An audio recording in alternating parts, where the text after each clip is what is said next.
My name is Esther Gill, 32 years old. To my family, I'm a failed IT worker, the black sheep. But to the U.S. Department of Justice, I'm a digital criminal's worst nightmare. The feeling of being strangled by your own brother isn't like the movies. It isn't dramatic. It's wet. It reeks of expensive scotch and desperation. When Julian tightened that Hermes leather belt around my neck in my server room, he leaned close to my ear and hissed, "Die in silence, you bitch." He thought I was a dying lamb. He checked his Rolex, counting the seconds until I stopped breathing. He laughed, wiping his sweat, believing that stepfather Frank's money would clean up this body just like every other mess. But Julian made a fatal mistake. He didn't know that the room he was standing in wasn't a home office. It was a SCIF, a sensitive compartmented information facility. And he had just filmed the evidence of his own crime in 4K resolution. If you believe justice cannot be bought, comment justice and subscribe. This story is for anyone who has ever been underestimated by their own family. It was 11:45 p.m. on a Tuesday when I pulled my beat-up Subaru into the driveway of the guest cottage. Greenwich, Connecticut was silent. It was that heavy, expensive kind of silence you only find in neighborhoods where the hedges are trimmed with laser precision and the neighbors communicate through lawyers. The main mansion, where Frank and my mother lived, loomed on the hill like a dark fortress. But my little cottage at the edge of the property was supposed to be my sanctuary. I had just come off an 18-hour shift at the DOJ field office. My eyes were burning. All I wanted was a hot shower and the anonymity of sleep.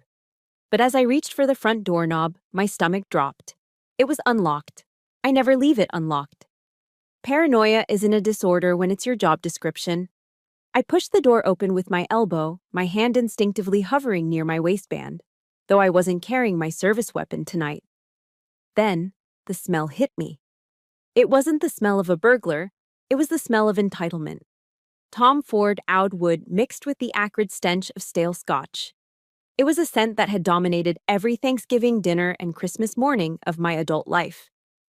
"Julian," I whispered, the dread pooling in my gut. I walked into the living room. It was a disaster zone. Cushions were slashed, books pulled from the shelves. I heard a crash from the back room, my office.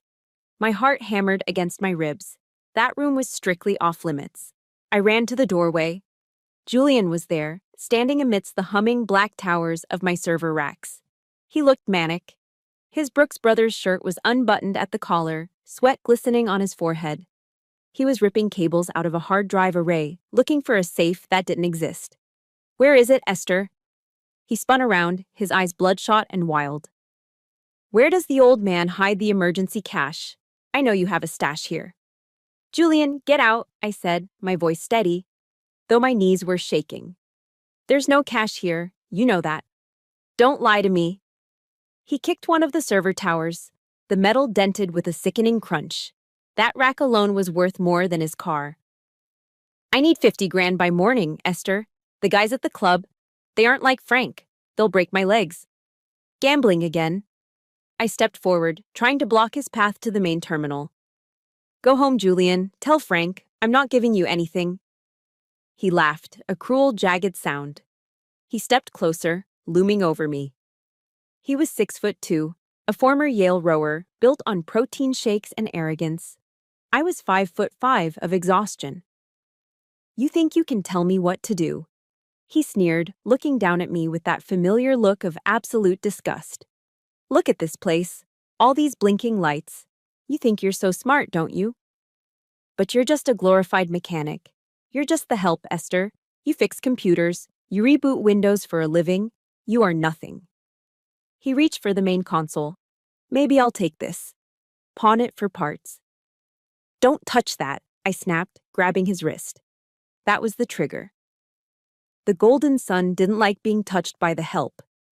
He backhanded me. The force sent me spinning into the corner of the desk. I tasted copper. Before I could orient myself, he was on me. He didn't punch me again. That would leave bruises on his knuckles. Instead, I heard the distinct swish of leather sliding through loops. He unbuckled his belt. An orange Hermes belt with a gold H buckle. "You always were too loud," he muttered, wrapping the leather around his fists. He lunged. The leather loop dropped over my head before I could scramble away. He yanked it tight. The world instantly narrowed to a pinpoint. My windpipe was crushed against the stiff leather. I clawed at the belt, my fingernails scratching uselessly against the expensive grain.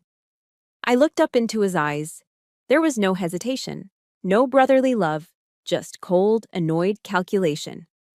"Die in silence, you bitch," he whispered. I tried to kick, but my body was going limp. My lungs were burning, screaming for oxygen that wouldn't come. I heard a sickening pop, cartilage in my throat giving way. The humming of the servers faded into a high-pitched ring. My vision went gray, then black. The last thing I felt was him checking his watch. I don't know how long I was out. Maybe a minute, maybe less. The first thing I registered was the pain. It felt like my neck was filled with broken glass. I gasped, a ragged, wet sound that tore through the room. I was lying on the anti-static floor mats. The room was empty. The door was ajar. Julian was gone. He thought he'd finished the job, or maybe he got spooked. My phone was 5 feet away on the floor. The screen was cracked. The instinct of a normal civilian would be to crawl to that phone and dial 911, to scream for help, to cry. But I didn't cry. I didn't reach for the phone. I rolled onto my stomach, my vision swimming. Every inch of movement sent shockwaves of agony down my spine. I dragged myself across the floor, gripping the edge of the desk to pull myself up. My fingers trembled, hovering over the keyboard. I wasn't an IT support girl. I was a senior forensic analyst, and I knew something Julian didn't. The camera system in this room wasn't recording to a cloud that could be deleted. It was a closed-circuit loop, buffering to the RAM. If the power cut, or if the loop overrode itself, the evidence would be gone forever. I had to lock it. I coughed, blood spattering on the enter key. With shaking hands, I bypassed the GUI and opened the command line. I typed in the sequence I had memorized for catastrophic scenarios. SHA 256, checksum, lock file, mirror to DOJ vault. I typed the 32-character encryption key. My vision blurred, but my muscle memory didn't fail. Click. Upload complete, chain of custody initiated. Only then did I let myself slide back down to the floor. I touched my neck. It was swelling rapidly. I looked at the screen. The file was safe. Julian wasn't just my brother anymore. He was Subject 0. And I had just signed his warrant. The pain in my neck was throbbing, a rhythmic drumbeat syncing with the adrenaline fading from my blood. I sat on the cold, anti-static floor of my server room, staring at the progress bar on the screen. Chain of custody initiated. As I waited, my mind didn't stay in the present. Pain has a funny way of digging up old ghosts.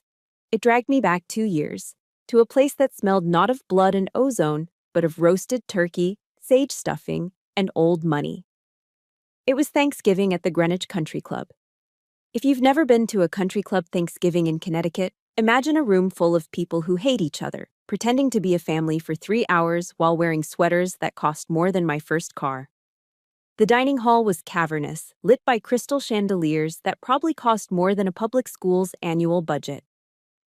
I was sitting at the far end of the table, the kids' end, even though I was 30 years old. Frank, my stepfather, sat at the head, holding court. He looked like the quintessential patriarch. Silver hair perfectly coiffed, a glass of 18-year-old Macallan in his hand, his face flushed with the self-satisfaction of a man who owns everything he looks at. And this, Frank boomed, clapping a heavy hand on Julian's shoulder, is the future. Yale Law, top of his class. Just got an offer from Cravath. The guests, a mix of Frank's business partners and local politicians, oohed and ahed. They raised their glasses to Julian. Julian sat there, soaking it in, swirling his wine with that arrogant smirk I knew so well. He wasn't top of his class. Frank had donated a new library wing to ensure Julian didn't flunk out. But facts didn't matter in Greenwich. Only the narrative mattered. Then, a woman with too much Botox and a diamond necklace the size of a golf ball turned her gaze toward me. "And what about you, dear?" she asked, her voice dripping with polite disinterest. "What do you do?" I opened my mouth to speak. I wanted to say, I work for the Department of Justice. I track human traffickers and cyber terrorists. But Frank cut in before I could make a sound. Esther? He laughed, a dismissive, airy sound. Esther is our little techie. She fixes computers. You know, if your printer jams or your Wi-Fi acts up, she's the one to call. She's finding her way. She fixes computers. The table chuckled. I forced a smile, taking a sip of water to wash down the bile rising in my throat. I wasn't a person to them. I was a utility. I was the help. That dynamic wasn't new. It was the foundation of our entire family architecture. In Frank's ledger, children were classified into two columns: assets and liabilities, investments and expenses. Julian was the investment. I remember his 18th birthday clearly. We were standing in the circular driveway. Frank led him outside, eyes twinkling, and presented him with a brand new BMW M4 convertible. Midnight blue. A man needs a machine that commands respect, Frank had said, tossing him the keys. My 18th birthday was different. I didn't get a car. I got a lecture. Frank sat me down in his mahogany-paneled study. Esther, he said, looking over his reading glasses, I'm not paying for your college. Handing you money would cripple your character. You need to learn the value of $1. You need to pull yourself up by your bootstraps. So while Julian crashed his BMW twice and had Frank's lawyers make the DUIs disappear, I was filling out FAFSA forms. While Julian spent his summers on a yacht in the Mediterranean, I was working double shifts at a data center to pay off my student loans. I drowned in debt while living in a mansion, a paradox that only the stepchild of a billionaire could understand. But the moment that really defined us, the moment that paved the way for tonight, happened just 6 months ago. I was in the living room of the main house, sitting on the sofa with my laptop. I was running a diagnostic on a DOJ secure line, but to the naked eye, I just looked like I was browsing the web. Out of habit, I had a small piece of black electrical tape over my webcam. Frank walked in, pouring himself his third drink of the evening. He stopped behind me, peering over my shoulder. He saw the tape. He snorted, the ice cubes clinking in his glass. What is that? He pointed a manicured finger at the tape. Are you worried someone is spying on you? It's just standard security, Frank, I muttered, not looking up. He started laughing. It wasn't a joyful laugh, it was mocking, deep from his chest. You are so paranoid, Esther. Who do you think you are? You think the CIA is watching you? You think you're important enough for anyone to care about? He leaned down, his breath smelling of expensive alcohol, and whispered, Newsflash, sweetheart. Nobody watches the help. You have no value. You are invisible. He walked away, chuckling to himself, leaving me burning with humiliation on the plush leather sofa. If you have ever felt invisible in your own home, or if your parents clearly had a favorite, please hit the like button and comment, I see you below. Let's show the world that we are not invisible. I blinked, the memory dissolving back into the reality of my server room. The pain in my neck flared again. Frank was right. I was invisible. To him, to Julian, to my mother, I was just a background character, a cost to be minimized, a failure who fixed printers. But as I looked at the screen, watching the encryption lock into place, a cold smile touched my lips. Frank didn't realize that invisibility is a spy's greatest weapon. Because he thought I was worthless, he never asked what I really did. Because he thought I was paranoid, he never questioned the server racks in the guest cottage. Because he thought I was just the help, he never realized that the person washing his dishes knew how to bury a digital footprint or expose a hidden offshore account. He thought I was a liability. He had no idea that I was about to become the most expensive mistake of his life. The upload bar hit 100%. Transfer complete. I closed the laptop. The IT girl was gone. The agent was awake, and she was ready to work. Most people assume my office is a beige cubicle with a motivational cat poster and a potted plant dying under fluorescent lights. They imagine I spend my days resetting passwords for baby boomers who forgot to turn off their caps lock. The reality is a windowless bunker, 3 stories beneath the Department of Justice headquarters in Washington, D.C. The air down here is recycled, kept at a constant 65 degrees to protect the machinery. It smells of ozone and stale coffee. There is no cell service. There is no sunlight. There is only the hum of the cooling fans and the glow of 60-inch monitors displaying the darkest corners of the human experience. 2 weeks before the incident with Julian, I was sitting in the tank, our secure conference room.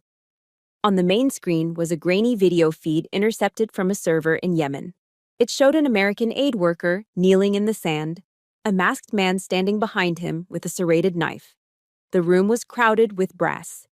2 generals from the Pentagon, a CIA liaison, and my boss, Assistant Director Miller. The tension was thick enough to choke on. "We have a lock on the location based on the background topography," one of the generals said, his voice tight. "A Reaper drone is in position. We have a 10-minute window to strike the compound before they move him. We need a go, no-go on the video's authenticity." All eyes turned to me. I wasn't Esther the stepdaughter. I wasn't the IT girl. I was Agent Gill, senior forensic analyst. I zoomed in on the hostage's left eye. I slowed the frame rate down to 120 frames per second. My fingers flew across the keyboard, running a spectral analysis on the lighting artifacts. To the naked eye, the video was terrifyingly real. The hostage was crying. The wind was blowing the sand. "Gill!" The CIA liaison pressed, checking his watch. "We are burning daylight. Is it real?" "Wait," I said. My voice was low, authoritative. It didn't tremble. I isolated the shadow cast by the hostage's nose. I cross-referenced it with the solar angle for that specific latitude in Yemen at this time of day. "The shadow vector is off by 3 degrees, I said, pointing at the screen. "And look at the pulse in his neck. I'm running a blood flow algorithm. The pixel coloration changes don't match a human heart rate. It's a loop." "Are you sure?" The general leaned forward, his knuckles white on the table. "If we don't strike and this is real, that man dies." I looked up. I looked the general dead in the eye. "It's a deep fake, General. Generated by a GAN algorithm. If you drop that bomb, you're hitting an empty building. Or worse, a building full of civilians they want you to kill for propaganda. The hostage isn't there." The room went silent. The CIA liaison looked at Miller. "Director, she's betting a lot on a shadow." Miller didn't even blink. He crossed his arms. "If Gill says it's a fake, it's a fake. Stand down, General. Abort the strike." 10 minutes later, intelligence confirmed it. The hostage had been moved 2 days prior. The building was a trap rigged with explosives. I had just saved the lives of a drone operator's conscience and a dozen innocent civilians. Miller walked by my desk later that night as I was packing up. He didn't offer praise. We didn't do praise down here, but he nodded. "Good catch, Gill. Go home. Get some sleep." "Yes, sir." That was the life I lived. Respected, essential, powerful. But then came the hardest part of my day. The transition. I took the elevator up to the parking garage. I sat in my beat-up Subaru and took a deep breath. I took off my DOJ lanyard and hid it in the glove compartment. I took off the sharp, tailored blazer I wore for meetings and pulled on a shapeless, oversized cardigan. I checked my reflection in the rearview mirror and consciously softened my eyes. I practiced slumping my shoulders, erasing the confidence, erasing the agent. I had to become Esther again. The drive to Greenwich usually took an hour, but mentally it was a journey between 2 different dimensions. I often thought about telling them. I fantasized about slamming my badge onto the mahogany dining table and watching Frank's jaw drop. But then I remembered the brunch. It was a Sunday, 6 months ago. The Sunday brunch was a sacred ritual for my mother. We were sitting on the patio of the country club, shielding our eyes from the sun, drinking bottomless mimosas. I had just received the Director's Award for Excellence at work. I was bursting with it. I wanted my mother to know that her daughter wasn't a failure. "Mom," I started, nervously fingering the stem of my glass. "I actually have some news about work. I led a project last week that—" "Shh, look at that," my mother interrupted, pointing at the television mounted above the outdoor bar. The news was showing a press conference with a female FBI agent who had just taken down a cartel ring. The woman looked exhausted. dark circles under her eyes, hair pulled back in a messy bun. My mother shuddered, taking a delicate sip of her orange juice and champagne. Look at her, she looks dreadful. So hard, so masculine. She turned her gaze to me. Her eyes were soft, pitying, and utterly suffocating. I am so glad you didn't go into anything dangerous like that, Esther, she said, reaching out to pat my hand. I know you wanted to study criminology back in college, but honestly, it's for the best. I felt my chest tighten. Why do you say that, Mom? Oh, honey, she laughed lightly, as if stating the weather. You have such a nervous disposition. You're so fragile. You always have been. You couldn't handle the pressure of real work like that. You'd break in a day. She squeezed my hand. It's good you stick to computers. It's safe. It's simple. Just like you. I looked at her. I thought about the drone strike. I thought about the human traffickers I'd tracked through the dark web. I thought about the dead bodies I'd seen in crime scene photos without flinching. Fragile. I swallowed the truth along with the rest of my mimosa. It burned going down. You're right, Mom, I said, my voice quiet, small, obedient. I'm lucky to have a simple job. That was the moment I decided they would never know. Their ignorance wasn't just a shield for me, it was the only way I could tolerate them. If they knew who I was, they would have to admit they had been wrong about me for 30 years. And people like Frank and my mother don't admit mistakes. They just rewrite history. So, I let them have their version of Esther. The invisible girl. The disappointment. But as I lay on the floor of my server room, watching the chain of custody upload complete, I realized that the double life was over. The fragile girl had just died on this floor. And the woman who stood up, wiping the blood from her lip, was the one who decided when the drone struck. Waking up didn't feel like rising from sleep. It felt like being dragged underwater. The first thing I registered was the sound. The rhythmic, monotonous beep, beep, beep of a heart monitor. The second was the smell. Antiseptic, floor wax, and the vague metallic scent of filtered air. I tried to turn my head, but I couldn't. My neck was encased in a rigid foam collar. The panic hit me instantly. A sharp, cold spike of adrenaline. I gasped, but the air wouldn't go down smoothly. My throat felt like it had been scrubbed with steel wool. Easy, easy now, a male voice said from the corner of the room. I blinked my eyes open. The harsh fluorescent light stung. Standing at the foot of my bed wasn't a doctor. It was Officer Miller. I knew Miller. He had a 14 handicap and played with Frank every Saturday morning at the club. He was currently leaning against the wall, chewing a piece of gum with a slow, bovine rhythm, looking more bored than concerned. You took a nasty spill, Esther, Miller said, closing his notebook. Docs say you have, what was it? Laryngeal edema, swelling of the throat. I tried to speak, but only a croak came out. I pointed at my neck. Miller waved a dismissive hand. Yeah. Listen, I already took a statement from Frank. He told me about the dispute, said you and Julian got into a little argument over some borrowed money. Things got heated, you slipped and fell into some equipment. He looked at me, his eyes flat. Unfortunate accident. Family stuff gets messy, right? I stared at him. The rage that flared in my chest was hot enough to burn through the sedation. Slipped and fell? I had hash marks from a Hermes belt burned into my skin. It wasn't, I rasped, the words feeling like razor blades. He strangled. Miller stepped closer, lowering his voice. Now, Esther, let's not use heavy words like that. Julian is weeks away from the bar exam. You don't want to ruin the kid's life over a misunderstanding. Frank is very worried about you.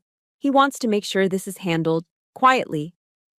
No need to involve the press or make this a criminal matter. There it was. The Greenwich Way. Protect the golden sun.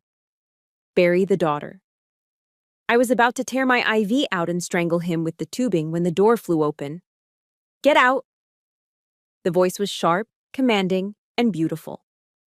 Officer Miller turned around. Excuse me, I'm conducting a police interview. You are harassing a victim in critical condition without counsel present. the woman said, stepping into the room.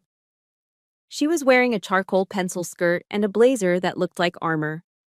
Her dark hair was pulled back in a severe bun, and her eyes were blazing. Elena, my cousin. Or rather, my second cousin on my father's side, the side Frank liked to pretend didn't exist. She was an assistant district attorney in Manhattan, and she was the only person in my bloodline who didn't care about Frank Gill's money. Elena, Miller shifted uncomfortably. I'm just getting the facts. I know exactly what you're doing, Miller, Elena snapped, walking past him to stand by my bed. I saw your squad car parked next to Frank's Mercedes outside. You aren't here for the facts. You're here for damage control. Now, get out before I call your captain and file a complaint for obstruction of justice. Miller hesitated, looked at me, then at Elena. He knew he was outgunned. He capped his pen. I'll be outside if she wants to make a formal statement. He slipped out, closing the door behind him. The moment he was gone, Elena's posture softened. She dropped her bag on the chair and grabbed my hand. Her fingers were warm. Oh, Essie, she whispered, using the nickname only she remembered. Look at you. I squeezed her hand. I needed to talk. I needed to act. Water, I wheezed. She quickly poured a cup and held the straw to my lips. The cool liquid soothed the fire in my throat, but swallowing was agony. Frank called me, Elena said, her voice trembling with suppressed anger. He said you had a breakdown and hurt yourself. He wanted me to come talk some sense into you regarding legal action. He wants you to sign an NDA. I closed my eyes. Of course he did. Elena, I whispered. My bag. The EMTs brought it. It's right here. She reached under the bed and pulled out the clear plastic bag labeled Patient Belongings. Inside were my clothes, my wallet, and my keys. Open it, I said. Hidden pocket, inside the jacket. Elena frowned, but did as I asked. She unzipped the bloody hoodie I'd been wearing. Inside the lining, there was a small, hidden seam. Her fingers brushed against something hard. She pulled out a silver USB drive. It looked ordinary, but it was military-grade hardware, encrypted with a 256-bit key. What is this? She asked. I took a breath, preparing myself for the pain of speaking. Frank thinks I'm IT support. He thinks I fix printers. I know, Essie. We all know they treat you like crap. No. I locked eyes with her. They don't know. I don't fix printers, Elena. I work for the DOJ. Cyber Crimes Division, Senior Analyst. Elena froze. She stared at me, processing the information. The black sheep cousin, the failure, the quiet girl. This isn't a domestic dispute, I forced the words out, each one a victory. This was an assassination attempt on a federal agent. The room went dead silent. The only sound was the heart monitor speeding up, matching my pulse. The drive, I pointed. Watch it. The password is Justice 32. Elena didn't ask questions. That was why I loved her. She was a prosecutor. She operated on evidence. She pulled a slim laptop from her briefcase, booted it up, and plugged in the drive. I watched her face as she typed in the password. I saw the moment the video started playing. I saw the reflection of the screen in her glasses, the 4K footage of the server room. Elena's hand flew to her mouth. She watched Julian storm in. She watched him smash my equipment. She watched him scream at me. And then, she watched him unbuckle his belt. I turned my head away. I couldn't watch it again. I just listened to the audio coming from her laptop speakers, the sickening crack of the cartilage, the sound of Julian grunting with effort. And then, that whisper, clear as day. Die in silence, you bitch. Elena slammed the laptop shut. When she turned to look at me, she was crying. But they weren't tears of sadness. They were tears of pure, unadulterated fury. Her jaw was set so hard I thought her teeth might crack. He checked his watch, she whispered, her voice shaking. He checked his watch while he was killing you. Frank, we'll try to bury this, I said. Elena stood up. She wiped her face with the back of her hand. She looked at the door where Officer Miller had stood, then back at me. The sadness was gone. The assistant district attorney was back, and she looked ready to burn the whole world down. "Let them try," Elena said, her voice low and dangerous. "They think they're dealing with a scared little sister and a family dispute. They have no idea they just handed me a smoking gun." She pocketed the USB drive. "Rest, Esther. Save your voice," she commanded, smoothing the blanket over my shoulder. "I'm not leaving this room, and when Frank walks through that door with his checkbook, he's going to wish he had stayed at the golf course." Elena didn't want to leave. She stood by the door like a guard dog, her hand on the latch, staring down the hallway. "They're here," she said, her voice tight. "Frank brought his personal lawyer, but the hospital staff wouldn't let him past the nurse's station. It's just Frank and your mother." "Let them in, Elena," I whispered. My throat felt like it was filled with ground glass, but my mind was razor sharp. Elena hesitated. "I can stay. I should stay as your counsel." "No." I shook my head slowly, wincing as the neck brace dug into my jaw. "They won't talk if you're here. They won't show their hand. I need to know what they're offering." Elena looked at me for a long moment, realizing that I wasn't asking as a victim, but as an investigator gathering intel. She nodded once, squeezed my hand, and stepped out. A moment later, the door opened. The air in the room changed instantly. The sterile smell of the hospital was overpowered by the scent of heavy perfume and expensive aftershave. My mother walked in first. She was wearing a vintage Chanel tweed suit, pristine and white. A ridiculous choice for a hospital visit, but perfect for a country club luncheon. Her face was pale, her makeup flawless, her eyes hidden behind oversized sunglasses, which she slowly removed. Frank followed. He was wearing his deal-closing suit, navy blue, pinstriped, custom-tailored on Savile Row. He stopped at the foot of the bed, creating distance. I waited. I waited for the question any normal parent would ask. "Are you okay? Does it hurt? Who did this?" Frank sighed, a sound of immense inconvenience. He didn't look at my eyes. He didn't look at the purple and black bruising that strangled my throat. Instead, he looked at his left wrist. He stared at the face of his Rolex Submariner, tapping the crystal face as if checking how much time this little detour was costing him. "You really did a number on him, Esther," Frank said. I blinked. I thought I had misheard. "What?" I rasped. "Julian," Frank said, finally looking up but looking over my head at the heart monitor. "He's a wreck. He's been hyperventilating for hours. He's completely traumatized. You really scared him." The breath caught in my chest. I scared him.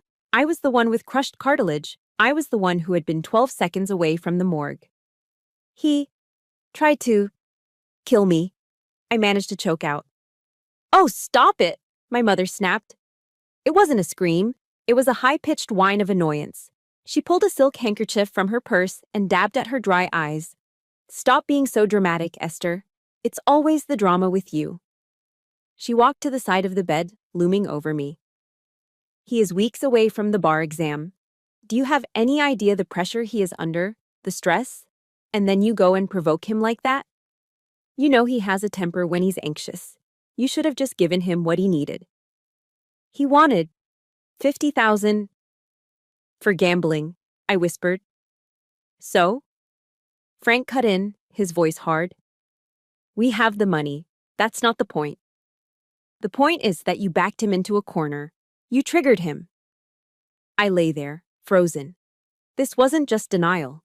This was gaslighting tailored to the level of an art form. In their narrative, my throat had assaulted Julian's belt. Frank walked around to the side table. He didn't sit down. He reached into his jacket pocket and pulled out the one thing he believed could fix any problem in Western civilization: his checkbook. The leather cover creaked as he opened it. He pulled a gold fountain pen from his pocket. The scratching of the nib on the paper sounded deafening in the quiet room. "We need to put this behind us," Frank said, his tone shifting to a business negotiation. "We have a strategy. Miller has already filed the preliminary report as an accidental injury. You tripped over some server cables in your office and fell neck first onto a blunt object." He ripped the check out. He held it between two fingers, waving it slightly like he was offering a treat to a dog. "I know you're drowning in those student loans," Frank said, his voice dropping to a conspiratorial whisper. 50,000, right? Plus interest? That's a heavy weight for a girl your age. He placed the check on the bedside table, right next to my water cup. "I'm prepared to wipe that debt clean today," Frank continued. "And your mother and I have been talking. That guest cottage is too small. We found a lovely condo in Stamford. 2 bedrooms, secure building. We'll put the down payment and the first year of mortgage in your name." My mother nodded eagerly, sniffing. "It has a balcony, Esther. You'd love it. You can start fresh, away from the main house." "All we need," Frank said, capping his pen with a sharp click, "is for you to sign the affidavit confirming the accident. No police, no press, no ruined careers. We stay a family." I stared at the check. It was face up. The number was written in Frank's jagged, aggressive handwriting. It was enough money to change the life of the old Esther. It was freedom from the debt that had shackled me since I was 18. But as I looked at that piece of paper, something inside me snapped. Not like a bone, but like a lock falling into place. For 30 years, I had craved their approval. I had wanted them to love me. I had taken the insults, the neglect, the IT girl jokes, just hoping that one day they would see me. Now, they saw me. And they had put a price tag on my life. To them, my breath, my voice, and my dignity were worth exactly the price of a mid-range condo and a student loan payoff. They weren't my parents. They were targets. They were hostiles. I looked up at Frank. For the first time, he met my eyes. He looked expectant, arrogant, waiting for the gratitude. I didn't scream. I didn't throw the water in his face. That's what a daughter would do. An agent does something else. She secures the perimeter. I needed them to leave. I needed them to think they had won, so they would lower their guard. I took a slow, painful breath. I let my eyes droop, feigning exhaustion. I looked at the check, then back at Frank, and I nodded. A slow, weak nod.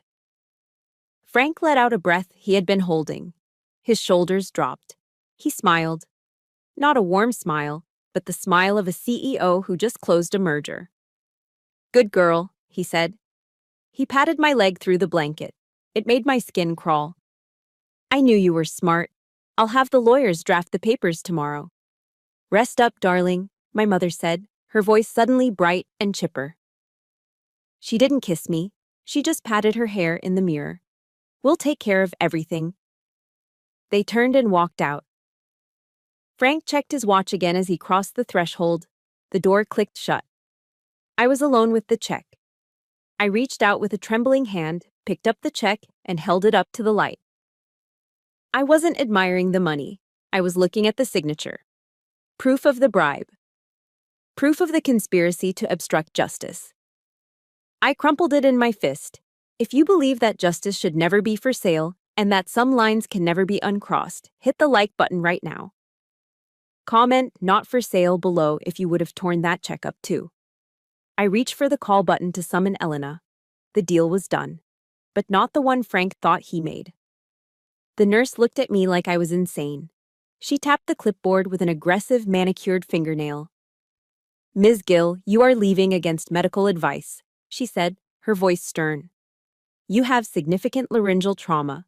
If that swelling increases, you could suffocate in your sleep. I cannot legally stop you, but I am telling you, this is a mistake." I looked at her. She was doing her job. She was trying to protect me. It was more than my mother had done in 30 years. "I appreciate it," I rasped, my voice sounding like gravel grinding in a mixer. "But I'm not safe here." I signed the AMA form. The pen felt heavy in my hand, but my grip was steady. I walked out of the hospital room, bypassing the elevators where Frank might still be lingering in the lobby. I took the service stairs. With every step, pain shot up my spine, white-hot and blinding. But I didn't stop. I welcomed the pain. It was a reminder that I was alive. It was a reminder of what I had to do. Outside, the air was cold. I ripped the plastic hospital wristband off my arm and tossed it into a trash can. There is a quote by Theodore Roosevelt that Frank used to love quoting at dinner parties, usually to justify his ruthless business deals.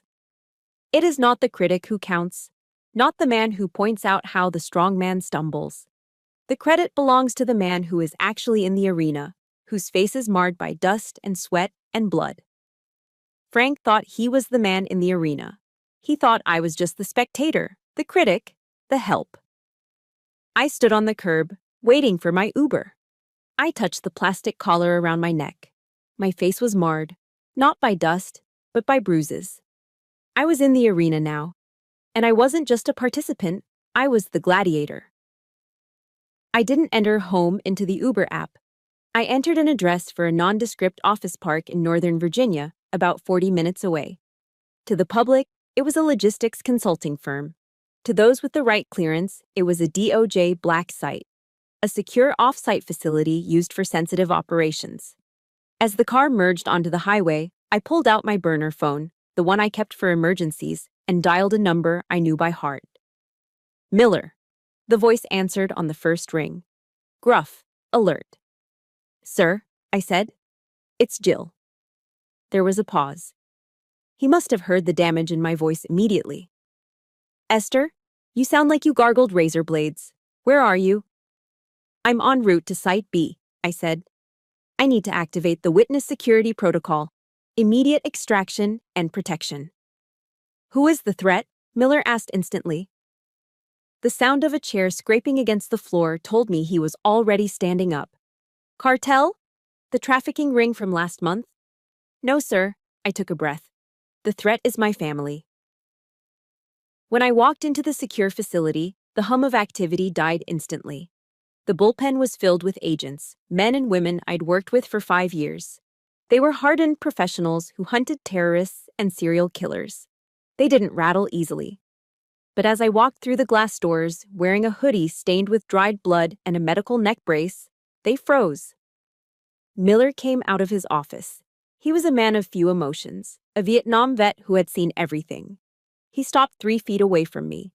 His eyes went to the brace, then to the dark purple bruising blossoming along my jawline. His face didn't soften. It hardened into stone. Who? Miller asked. Just one word. My brother, I said. Julian Gill, and my stepfather, Frank, is covering it up. I handed him the USB drive Elena had returned to me.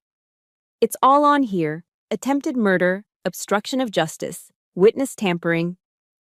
Miller took the drive. He didn't plug it in immediately. He looked around the room. Listen up, Miller barked. Agent Gill is under Level 1 protection effective immediately. Johnson, get a TAC team on rotation. I want eyes on the Gill residence in Greenwich. I want to know when they eat, when they sleep, and when they take a piss. Nobody touches her again. Do you understand me? Yes, sir. The response was a collective roar. I felt a lump form in my throat, unrelated to the injury. This was the difference between blood and bond. My blood relatives had offered me a condo to shut up. My colleagues were ready to go to war for me. Miller guided me into a conference room where a man in a sharp suit was already waiting. It was David Ross, a federal prosecutor from the U.S. Attorney's Office. I saw the preliminary file you sent over from the car, Ross said, not wasting time on pleasantries. Local PD filed it as a domestic dispute? Yes, I said, sinking into a chair. Officer Miller, he's a friend of the family. Ross scoffed, opening a leather folder. Well, Officer Miller is about to have a very bad day, because this isn't a domestic dispute anymore. He slid a document across the table toward me. Under 18 U.S. Code, Section 111, Ross recited, his voice calm and lethal. Forcibly assaulting, resisting, or impeding a federal officer while engaged in the performance of official duties is a federal crime. Since you were technically on call and securing federal evidence when he attacked you to destroy said evidence, we aren't charging him with simple assault. I looked at the document. It wasn't a restraining order. It wasn't a lawsuit. It was a federal indictment. We are charging Julian Gill with attempted murder of a federal agent, Ross said. And we are charging Frank Gill with obstruction of justice and accessory after the fact. What about jurisdiction? I asked, my analyst brain still working. Greenwich police will fight it. Miller leaned forward, placing his hands on the table. Let them fight. We are the Department of Justice. We don't ask for permission. We take jurisdiction. Ross pulled out a pen. The magistrate judge is on standby. He's seen the video. He called it chilling. He's ready to sign. I looked at the paperwork. For years, I'd been afraid of Frank's lawyers. I'd been afraid of his money, his connections, his ability to make problems disappear. But looking around this room, the secure walls, the armed agents outside, the federal seal on the wall, I realized how small Frank's world really was. Frank played golf with the local police captain. I hunted monsters with the United States government. Sign it, I whispered. Ross signed the bottom of the warrant. The scratch of his pen was loud in the quiet room. It was the sound of a hammer dropping. Miller looked at me. We pick him up tomorrow. How do you want to handle it? I thought about the country club. I thought about the BMW.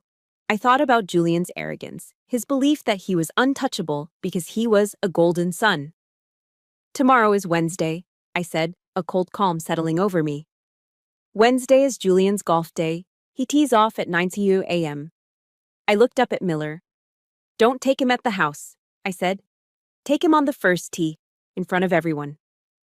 Miller nodded, a grim smile touching his lips. Done. The hunt was on.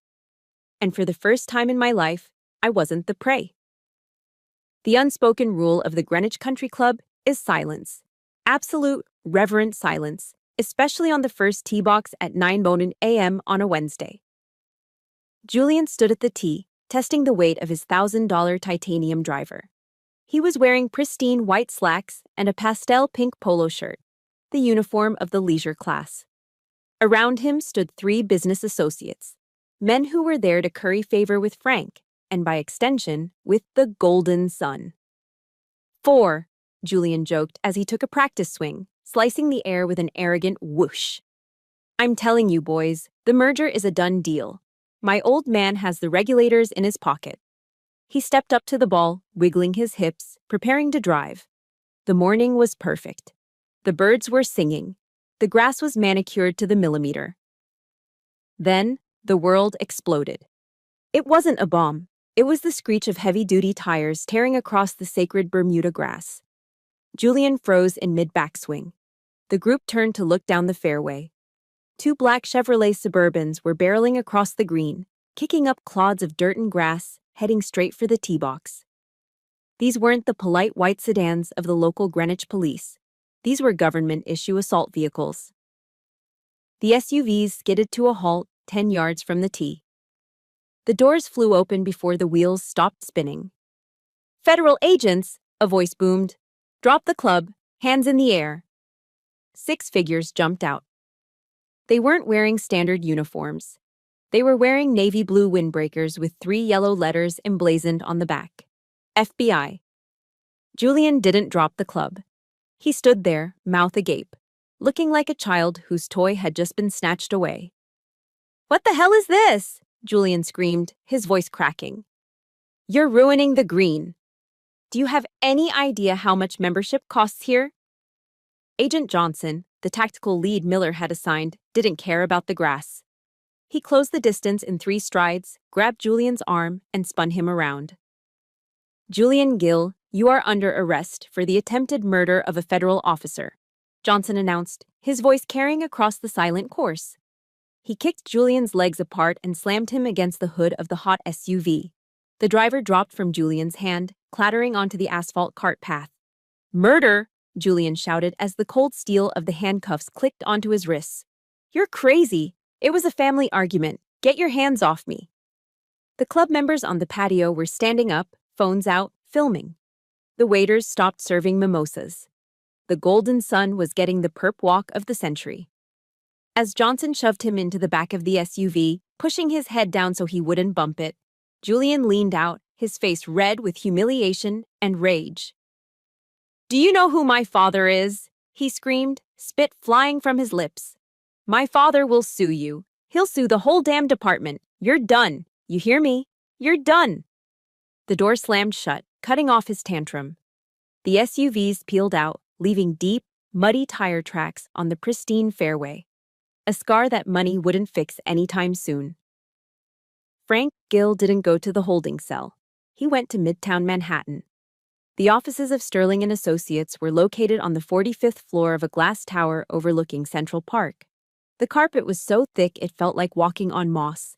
The air smelled of old leather and billable hours. Frank sat across from Arthur Sterling. Sterling was known in New York legal circles as the Shark. He didn't defend innocent people. He defended rich people.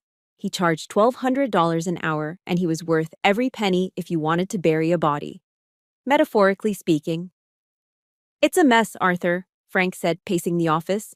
He looked older today. The facade was cracking. The feds picked him up. They're charging him with attempted murder. And something about a federal officer? It's insanity. Sterling leaned back in his Eames chair, steepling his fingers. He was a small man with eyes like polished flint. It's not insanity, Frank. It's a strategy, Sterling said smoothly. If your stepdaughter is claiming to be an agent, she's delusional. That's our angle. She works in IT, Frank spat. She fixes servers. She's always been a bit off. Quiet. Weird. Perfect, Sterling smiled. It was a cold, reptilian smile. We don't fight the physical evidence yet. We fight her character. We paint a picture for the jury.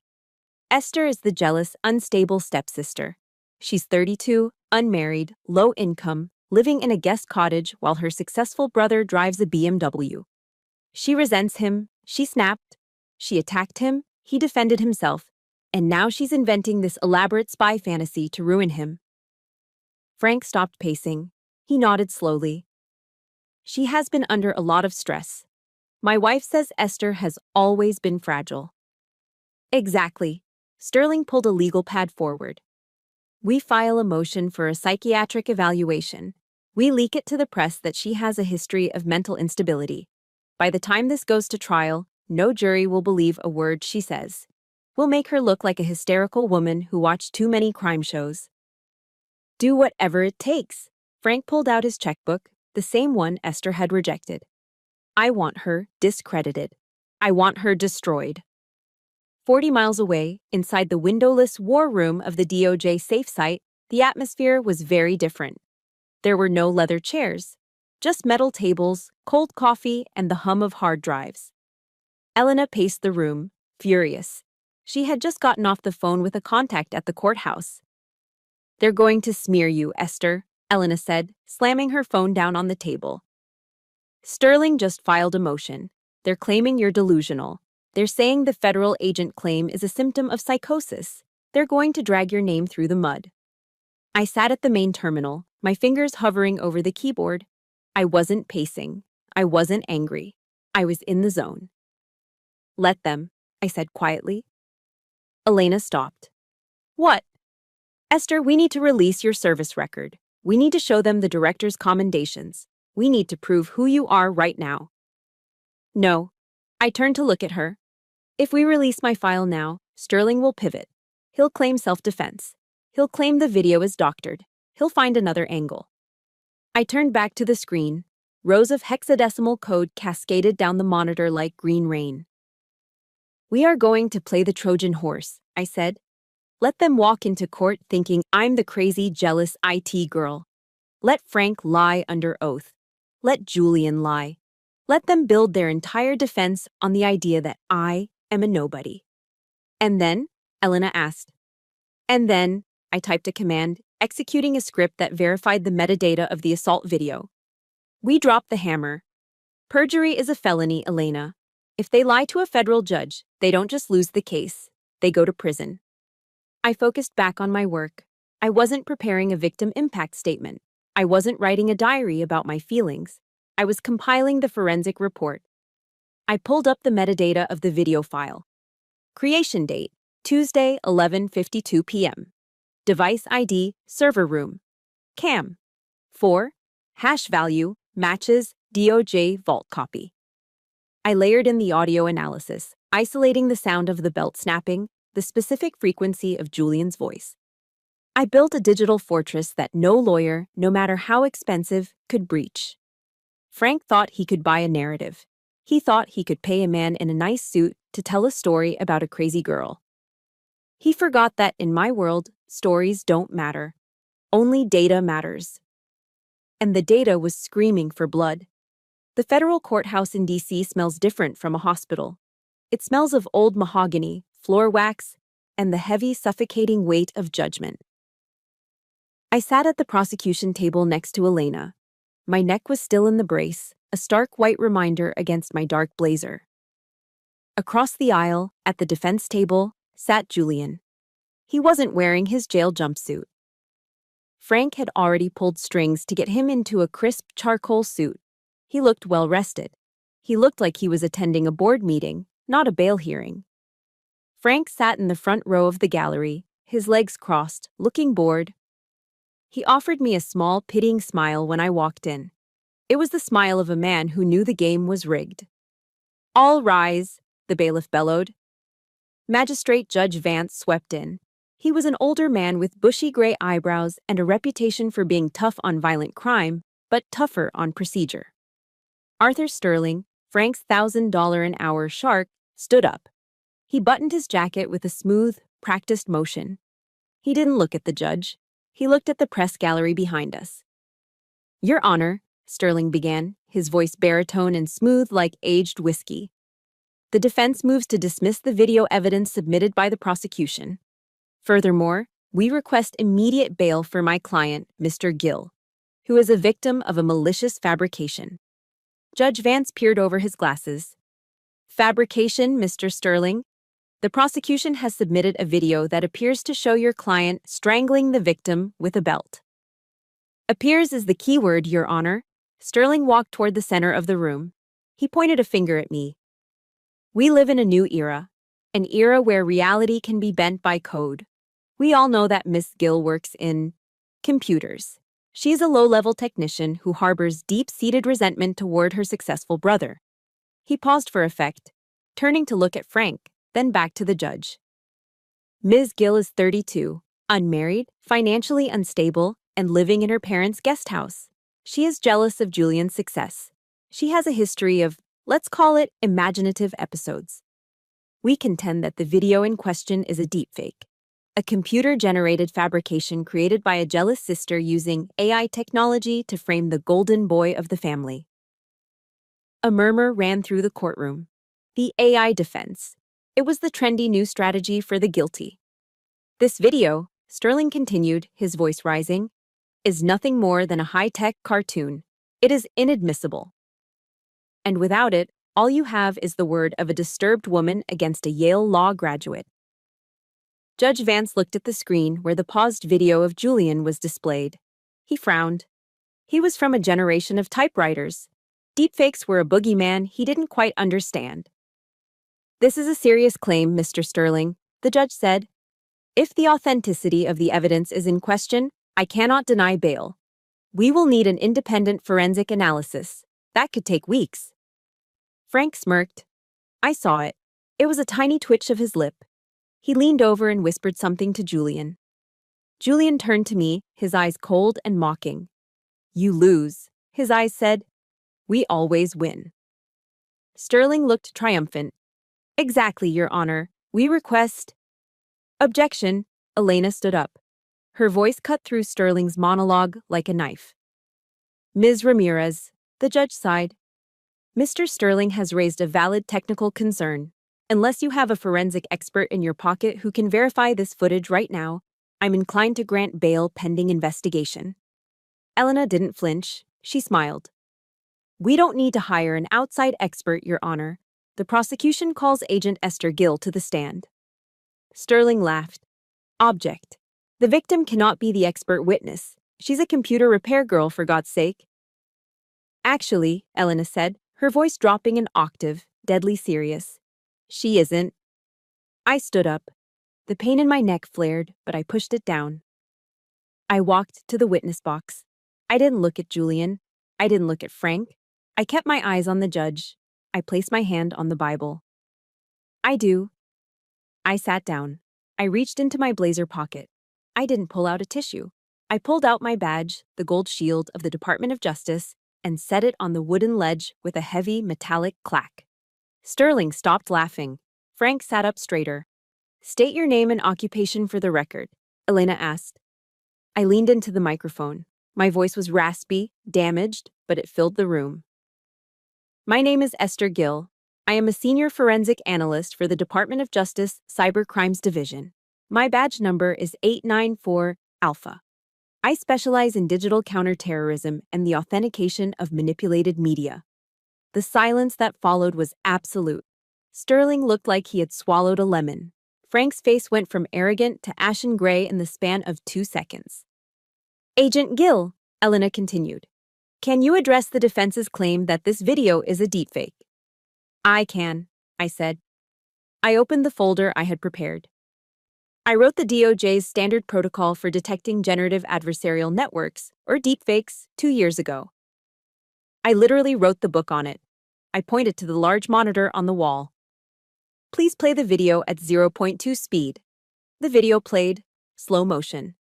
"Stop at frame 402, I commanded. The image froze on Julian's face, mid-scream, sweat dripping down his temple.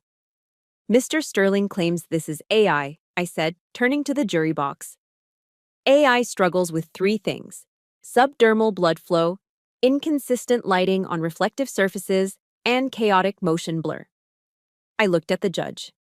"Your Honor, if you look at the reflection in the buckle of the Hermes belt, you can see the distorted reflection of the server rack lights. The vector of that reflection matches the physical geometry of the room perfectly. An AI rendering would smooth that out." I gestured to Julian's face on the screen. Furthermore, I ran a pulse wave analysis on the pixels of the subject's forehead. You can see the subtle color shift of oxygenated blood pumping at 140 beats per minute. That is a human heart rate in a state of extreme fight or flight. No generator on the market can fake that biological signature. I turned to look at Arthur Sterling. The shark was drowning. "This video has a SHA-256 hash value that was locked into the DOJ secure vault 12 seconds after the incident," I said. "The chain of custody is unbroken. The metadata is pristine." I closed the folder. The sound echoed in the silent room. "This is not a deepfake, Your Honor," I said. I turned my head slowly. I looked past Julian, who was trembling. I looked past Sterling, who was frantically shuffling papers. I looked straight at Frank in the front row. Frank looked small. For the first time in my life, the giant who controlled the money, the cars, and the narrative looked absolutely terrified. He realized that the invisible girl had been watching him the whole time. I held his gaze. "It is not a simulation," I said. "It is a verdict." Judge Vance stared at me for a long moment. Then he looked at the defense table with disgust. "Mr. Sterling," the judge's voice was like gravel, "your motion to dismiss is denied, and considering the violent nature of the crime and the overwhelming evidence presented by Agent Gill, bail is denied." The gavel banged.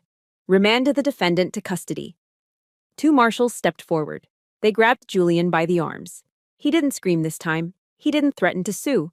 He looked at Frank, begging for help. But Frank didn't move. He sat frozen, staring at the badge on the witness stand, realizing that all the money in the world couldn't buy his way out of this room. The sound of a federal plea agreement being signed isn't a bang. It's a scratch.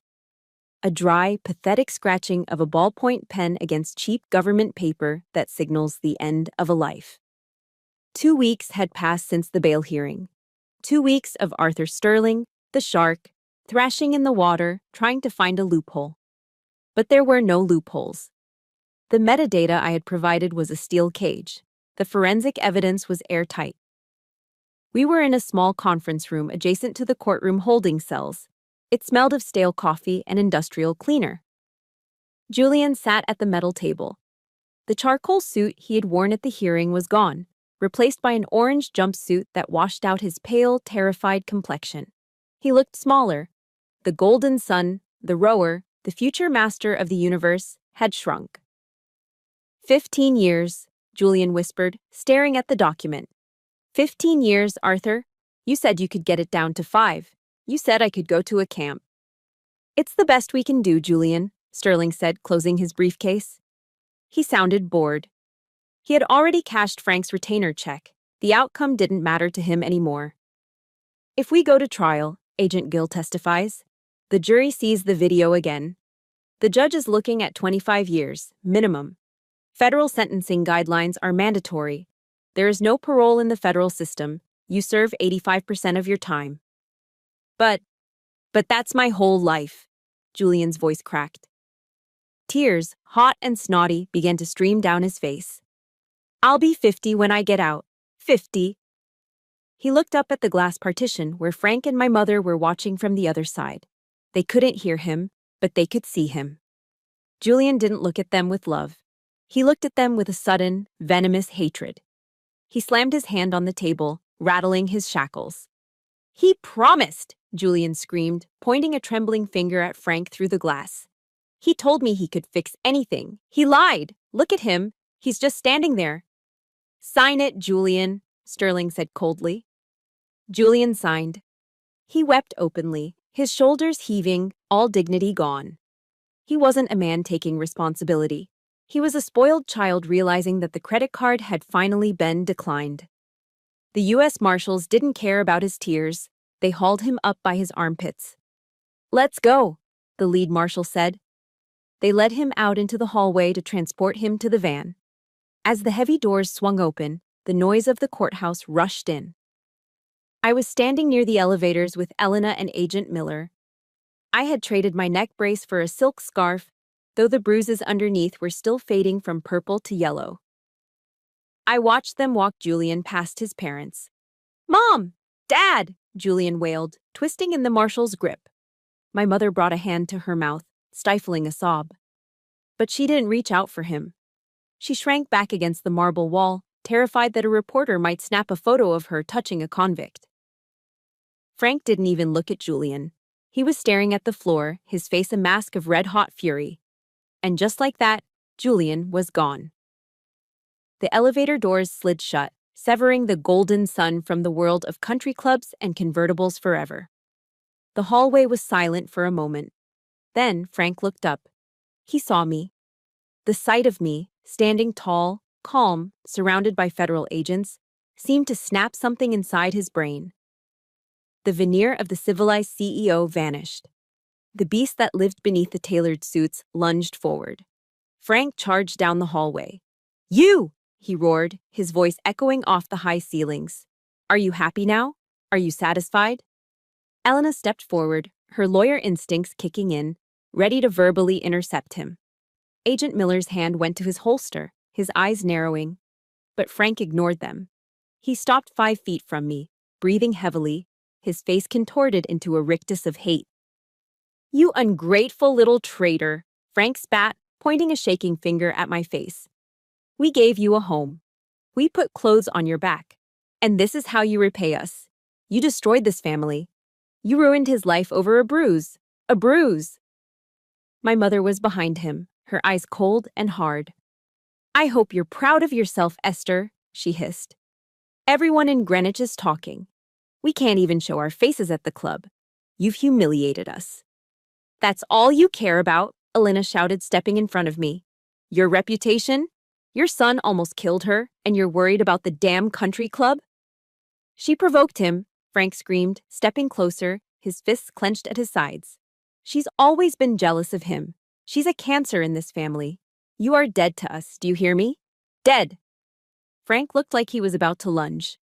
Miller took a step forward to tackle him. But I moved first. I didn't step back. I didn't flinch. I didn't shout. I stepped out from behind Elena. I looked Frank directly in the eyes, and I raised my right hand. I held it up, palm facing out, fingers pressed tight together, thumb tucked in. It wasn't a wave. It wasn't a casual gesture. It was the universal, tactical signal used by law enforcement and military personnel across the globe. Stop.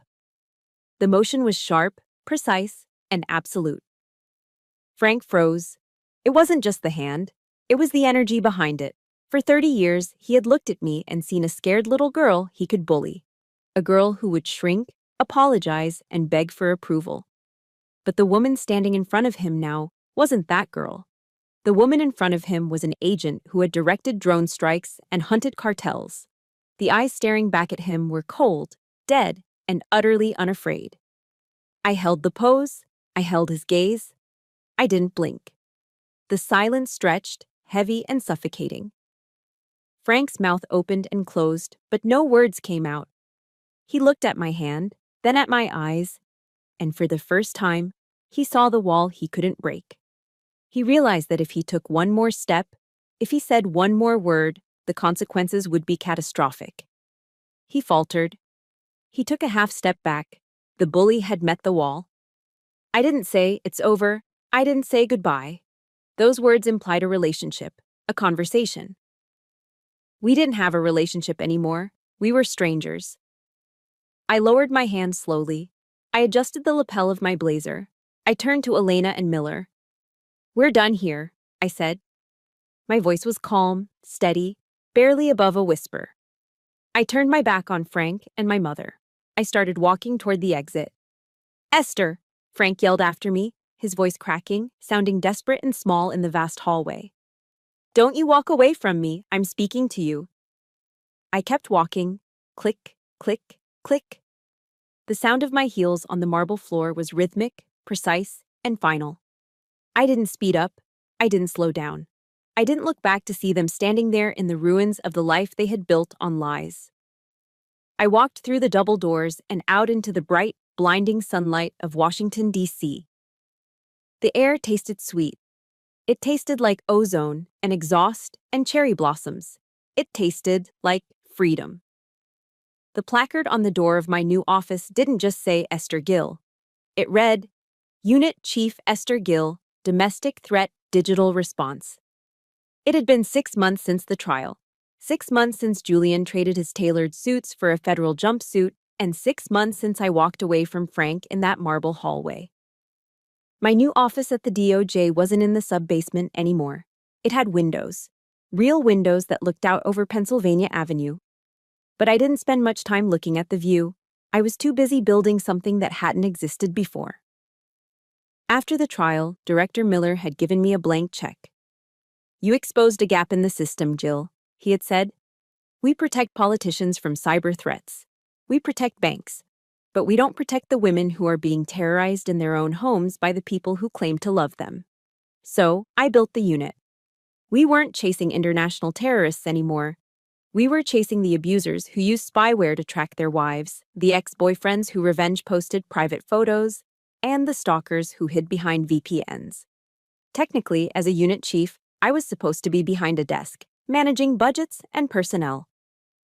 But today, I was in the field. I parked my government-issue SUV in front of a small garden apartment complex in Arlington, Virginia. I grabbed my toolkit and walked up to apartment 4B. Sarah opened the door before I could knock. She was 22, roughly the same age I was when I first realized my family hated me. She was trembling, her eyes darting to the parking lot behind me. "Did you see a blue Ford truck?" she whispered. "He drives by sometimes. He says he knows when I turn the lights off." "I checked the perimeter, Sarah. No blue truck," I said, my voice soft but firm. "And after today, it won't matter if he drives by. We'll see him before he even turns the corner." For the next hour, I didn't act like a federal boss. I acted like the technician Frank had mocked. I installed micro cameras in the door frame. I set up a secure, encrypted router that masked her IP address. I scrubbed her phone of the tracking software her ex-boyfriend had installed. When I was finished, I handed her a tablet. It showed a crisp, high-definition feed of her front door, her back window, and the parking lot. "This feed goes to a secure cloud server," I explained, pointing to the screen, "and it also pings directly to my office. If he steps foot on this property, facial recognition will flag him, and local PD will be dispatched within 3 minutes." Sarah stared at the screen, clutching the tablet like a lifeline. She looked up at me, tears welling in her eyes. "Thank you," she choked out. "My dad, he told me I was being paranoid. He said I was imagining things." I felt a phantom ache in my neck, a ghost of the pain from 6 months ago. I knew that feeling, the feeling of being gaslit until you question your own sanity. I reached out and placed a hand on Sarah's shoulder. "You are not paranoid, Sarah," I said, looking her dead in the eye. "You were in danger, but you aren't anymore. You are protected." She exhaled, a long, shuddering breath of relief that she had probably been holding for months. That sound was better than any paycheck. It was the sound of a life being given back. That evening, I returned to my new apartment in the Navy Yard district. It was a far cry from the guest cottage in Greenwich. It was a high-rise with floor-to-ceiling glass overlooking the Potomac River. It was modern, clean, and most importantly, it was mine. Paid for with my salary, secured by my own code. I made a cup of chamomile tea and sat on the beige sofa, watching the lights of the city reflect off the water. The silence here wasn't heavy or oppressive, it was peaceful. My phone buzzed on the coffee table. I glanced at it. The caller ID didn't show a name, just a blocked number. But I knew who it was. They had been trying to reach me from burner phones and hotel lines for weeks. A voicemail icon popped up. I hesitated. My thumb hovered over the screen.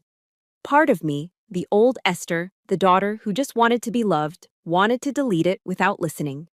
But the new Esther, the unit chief, needed to confirm the intel. I pressed play. "Esther." It was my mother's voice. She sounded older, frail. But the manipulation was still there, woven into the timbre of her voice like a poison thread. "It's your mother. Please, pick up. We're staying at a hotel in the city. The bank seized the house in Greenwich, Esther. Frank is having heart palpitations. And Julian, oh God, Julian is having such a hard time in that place. He's losing weight." She paused, taking a shaky breath. "We are a family, Esther. Families forgive. We're all you have. Please, just call us. We can fix this. We can start over." The message ended. I sat there, holding the warm mug of tea. I waited for the guilt to come. I waited for that familiar, crushing weight in my chest, the obligation to fix their mess, to be the dutiful daughter. But it didn't come. Instead, I felt a profound sense of clarity. "We're all you have," she had said. I looked around my apartment. I thought about Elena, who was coming over for dinner tomorrow. I thought about Director Miller, who trusted me with millions of dollars in resources. I thought about Sarah, who was sleeping safely tonight because of me. I had a family. I had a purpose. My biological family didn't want forgiveness. They wanted a host. They wanted someone to carry their shame so they didn't have to. I didn't feel anger anymore. I just felt done. I tapped the screen. I didn't save the message. I hit delete. Then, I went into the call settings. I selected the number. My finger hovered over the red text for a split second, acknowledging the finality of the act. Block caller. I set the phone down, face down. I stood up and walked to the window. The Washington Monument glowed in the distance, a beacon of white stone against the dark sky. There is a verse in the Bible, Luke 8:17, that had kept me sane during those long years in the dark. "For there is nothing hidden that will not be disclosed, and nothing concealed that will not be known or brought out into the open." For a long time, I thought that verse was a threat, a warning that my secrets would be found out. But now I realized it was a promise. God hadn't ignored me when I was the invisible girl in the guest cottage. He was hiding me. He was preparing me. He was forging me in the dark so that when the time was right, I could bring the truth into the light. I wasn't the black sheep anymore. I wasn't the victim. I leaned my forehead against the cool glass, looking out over the city I'd sworn to protect. I was no longer invisible. I was watching. And for the first time in my life, I liked what I saw. My case file is officially closed, but the mission continues. I shared my story because I know too many of you feel invisible in your own homes, undervalued by the people who should love you most. But remember, silence is not weakness, and your worth is not defined by their approval. If my victory gave you a spark of hope today, please type, "I am worthy" in the comments below. It's a small step, but it changes everything. And if you want to hear more stories where justice wins, hit that subscribe button. Welcome to the resistance. I'll see you in the next file.